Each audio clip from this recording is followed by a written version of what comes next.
নমস্কার বন্ধুরা, মশালাম থইকুম। আমি আমার আজকে একটা নতুন রেসিপি নিয়ে তোমাদের সবার সামনে হাজির হয়ে গেছি। সেটাই কি করে করব সেটা সকলের সঙ্গে শেয়ার করছি। নমস্কার। দেখো, একদম গরমের একদম কচি কচি ঢ্যাঁড়স, আর এখানে নিয়ে নিয়েছি আমি দুটো শশা কুচিয়ে রেখে দিয়েছি। একদম যেগুলো ছোট্ট ঢ্যাঁড়স সেগুলো আমি একটু গোটাই রেখে দিয়েছি, আর যেগুলো একটু বড় সেটাকে আমি এরকম দু টুকরো করে নিয়েছি। একটা ওভেনে কড়া বসিয়ে দিচ্ছি। আমি ওভেনে একটা কড়া বসিয়ে দিয়েছি আর পরিমাণ মতন তেল দিয়ে দিয়েছি। দেখো, এবার এটাতে 5 ফোড়ন দেবো আমি।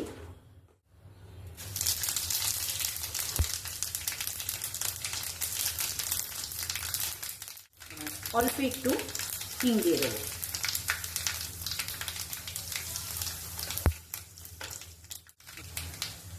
এবারে ঢ্যাঁড়সগুলো দিয়ে দেবো।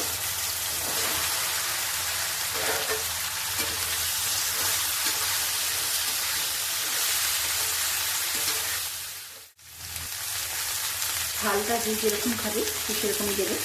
আমি এখানে 7টা মতন কাঁচা লঙ্কা কুচিয়ে রেখে দিয়েছিলাম, সেটা দিয়ে দিলাম।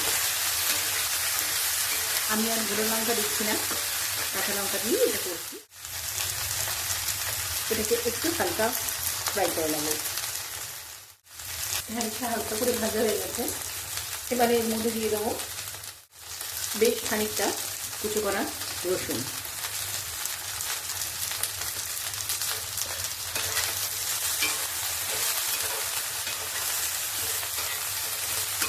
খুব বেশি কিন্তু কোনো সবজি একদম পোড়া পোড়া হবে না, সবটাই কিন্তু হালকা। এর সঙ্গে দিয়ে দেবো একটু পেঁয়াজ।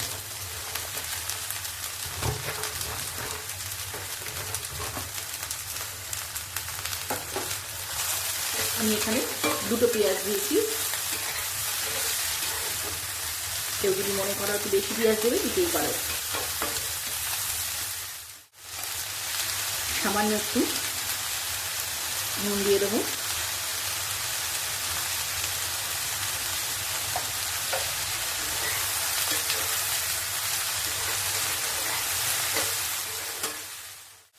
এবার এর মধ্যে দিয়ে দেবো কুচানো শসাগুলো।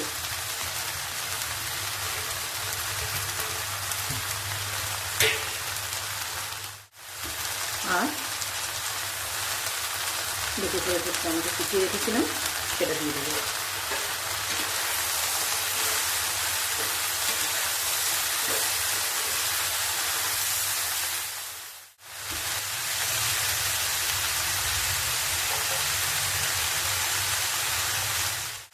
সামান্য একটু হলুদ দিয়ে দেবো।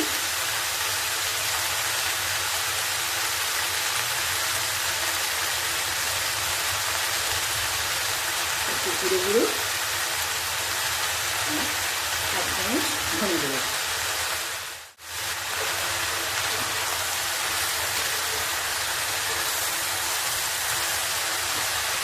সব মশলাগুলো দিয়ে এবারে একটুখানি নেড়ে নিতে হবে। আমাদের এটা দেখো অনেকটাই নরম হয়ে গেছে, পাতাটাও মজে গেছে, একদম নরম নরম হয়ে গেছে, শুকিয়ে গেছে।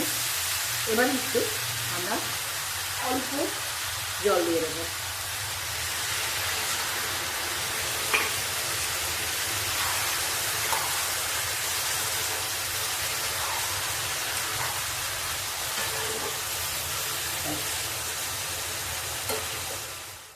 বন্ধুরা, এটা কিন্তু একদম শুকনোও হবে না আর একদম বেশি ঝোলও হবে না, হালকা একটুখানি ঝোল ঝোল থাকবে। একটু জল দিয়ে একটু ফুটলেই নামিয়ে নেবো। আমাদের কিন্তু পুরো ঢ্যাঁড়স আর শসার তরকারি একদম রেডি অলমোস্ট। শুধু এবার নামানোর অপেক্ষা। লাস্টে একটু ধনেপাতা দিয়ে নামিয়ে নেবো। আমাদের ঢ্যাঁড়স আর শসার তরকারি রেডি। এবার আমরা গ্যাসটা অফ করে দেবো আমি, আর একটু ওপর থেকে ধনেপাতা ছড়িয়ে দেবো।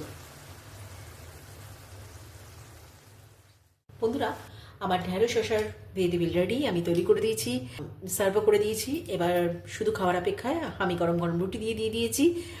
আর এটা কিন্তু বেশিক্ষণ সময়ও লাগে না, দেখিয়ে নিলে 10 মিনিটের মধ্যেই রেডি হয়ে যায়।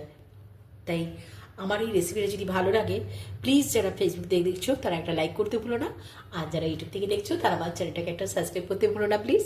আবার এরকম একটা ইউনিক রেসিপি তোমাদের সবার সামনে হাজির হবে নেক্সট ভিডিওয়ে। বাই বাই, সবাই ভালো থেকো, সুস্থ থেকো।